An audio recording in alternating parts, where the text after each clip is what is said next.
दोस्तों, तारीखदान कहते हैं कि लाहौर शहर को कई हजार साल कबल अज़ मसीह में एक हिंदू देवता लोह ने आबाद किया था और इसी निस्बत से उस जमाने में लाहौर शहर को लोहपुर कहा जाता था। दोस्तों, इसके अलावा 9वीं सदी ईस्वी के एक मशहूर सियाह अल-अदरीसी ने भी अपनी किताबों में लाहौर शहर को लाहौर के नाम से दर्ज किया है। दोस्तों, ये कदीम हवाला जात लोहपुर लाहौर ये इस बात की गमाज है कि अव्वल तरीक से ही लाहौर शहर बहुत अहमियत का हामिल रहा है, क्योंकि दोस्तों लाहौर शहर एक तो दरिया के किनारे पर और एक ऐसे रास्ते पर आबाद है जो सदियों से बरूनी हमला आवरों की राह गुजर रहा है। दोस्तों, तकरीबन 7वीं सदी ईस्वी के आखिरी दहाइयों में लाहौर पर एक हिंदू राजा गुज्जर चौहान हुकूमत करता था। इसी दौरान करमान और पेशावर के मुस्लिम पठान कबाइल ने लाहौर के राजा पर हमला कर दिया और राजा के कुछ इलाके छीनने में कामयाब हो गए। दोस्तों, फिर 10वीं सदी ईस्वी में लाहौर समेत पूरे हिंदुस्तान पर राज करने वाले राजा जयपाल पर गजनवी सल्तनत के बानी सुल्तान सुब्तगैन ने पेशावर के अंदर हमला कर दिया। नतीजे में सुल्तान सुब्तगैन ने जयपाल को शिकस्त दी और तय पाया कि जयपाल लाहौर वापस जाकर तवाने जंग अदा करेगा। तवान लेने के लिए सुब्तगैन ने अपने कारिंदे राजा के साथ लाहौर भेजे, लेकिन जब राजा जयपाल लाहौर में पहुंचा तो इसने मायदे से इनकार कर दिया और तवान लेने आए सुब्तगैन के आदमियों को भी कैदी बना लिया। दोस्तों, जब सुल्तान सुब्तगैन को पता चला कि जयपाल ने मायदे से इनहिराफ कर लिया और हमारे आदमियों को भी कैदी बना लिया है, तो सुल्तान सुब्तगैन ने गजब व गुस्से में लाहौर पर हमला कर दिया। दोस्तों, नतीजे में एक बार फिर जयपाल को शिकस्त हुई। 2 दफा मुसलसल शिकस्त पर दिल बर्दाश्त होकर राजा जयपाल ने अपनी राजागिरी अपने बेटे आनंदपाल को सौंप दी और खुद लाहौर के बाहर अपनी चिता जलाकर मर गया। दोस्तों, मालूम होता है कि सुल्तान सुब्तगैन का लाहौर पर हमला करने का मकसद जयपाल को सबक सिखाना था, न कि जयपाल के इलाकों को अपनी सल्तनत में शामिल करना। दोस्तों, सुल्तान सुब्तगैन ने लाहौर पर हमला किया और फातेह भी रहा, लेकिन लाहौर को अपनी सल्तनत गजनवी में शामिल नहीं किया। दोस्तों, फिर 11वीं सदी के शुरू में लाहौर पर जयपाल के बेटे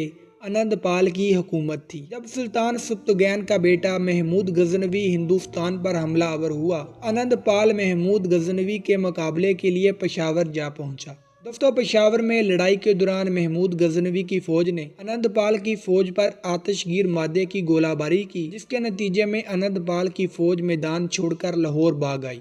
दोस्तों, पेशावर में आनंदपाल को शिकस्त देने के बाद सुल्तान महमूद गजनवी ने हिंदुस्तान में मुल्तान और कश्मीर समेत कई इलाके फतह किए और कश्मीर से वापसी पर सुल्तान महमूद गजनवी ने लाहौर पर हमला किया और लाहौर को गजनवी सल्तनत में शामिल कर लिया। दोस्तों, फिर 12वीं सदी के अंदर जब गजनवी सल्तनत ज़वाल पजीर हुई तो गोरी सल्तनत ने लाहौर को फतह किया और इसी दौरान मंगोल चंगेज खान की फौज ने सुल्तान गयासुद्दीन के बेटे को लाहौर में दरिया रावी के किनारे शिकस्त दी और फतह के बाद चंगेज खान की फौज ने लाहौर को निस्तो नाबूद कर दिया। दोस्तों, फिर 1397 ईस्वी में मीर तैमूर हिंदुस्तान पर हमला आवर हुआ। इसके लश्कर की एक टुकड़ी ने लाहौर को फतह किया और एक अफगान सरदार खिजर खान को लाहौर का सूबेदार लगा दिया। दोस्तों, इसके बाद लाहौर कभी राजपूतों के हाथ तो कभी हुक्मरान खानदानों के हाथ में आ जाता। फिर 1436 ईस्वी में बहलोल खान लोदी ने लाहौर शहर फतह किया और लाहौर को लोदी सल्तनत में शामिल कर लिया। दोस्तों, फिर 1526 ईस्वी में मुगल बादशाह बाबर ने लोदी सल्तनत के सुल्तान इब्राहिम लोदी को शिकस्त दी और हिंदुस्तान में मुगलिया सल्तनत की बुनियाद रखी। फिर 1526 से 1752 तक लाहौर शहर मुगलिया सल्तनत का हिस्सा रहा। दोस्तों, मुगल तामीरात के कामों में बहुत मशहूर थे। इन्होंने पूरे हिंदुस्तान समेत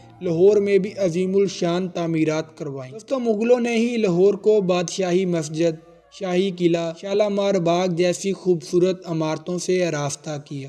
फिर 1751 में अहमद शाह अब्दाली ने लाहौर को फतह किया और तकरीबन 15 साल बाद 1765 में सिखों ने अहमद शाह अब्दाली को शिकस्त दी और लाहौर पर कब्जा कर लिया। दोस्तों, सिखों ने अपने दौरे हुकूमत में लाहौर की तारीखी इमारतों को बहुत नुकसान पहुँचाया। फिर 1849 ईस्वी के अंदर अंग्रेजों ने सिखों को शिकस्त दी और पंजाब को बरतानवी सल्तनत में शामिल कर लिया। दोस्तों फिर 23 मार्च 1940 को लाहौर ही में ऑल इंडिया मुस्लिम लीग ने कायदे आजम की जेर सदारत करारदाद पाकिस्तान मंजूर की। इसके नतीजे में 14 अगस्त 1947 को पाकिस्तान वजूद में आया और इस तरह लाहौर पंजाब का और पंजाब पाकिस्तान का हिस्सा बन गया। दोस्तों मैं उम्मीद करता हूँ कि हमारी ये वीडियो आपके नॉलेज में इजाफे का बायस बनी होगी। अगर वीडियो अच्छी लगे तो वीडियो को लाइक, कमेंट और शेयर ज़रूर करें और इसी तरह की वीडियोस हासिल करने के लिए हमारे चैनल को सब्सक्राइब कर लें। खुदा हाफिज़।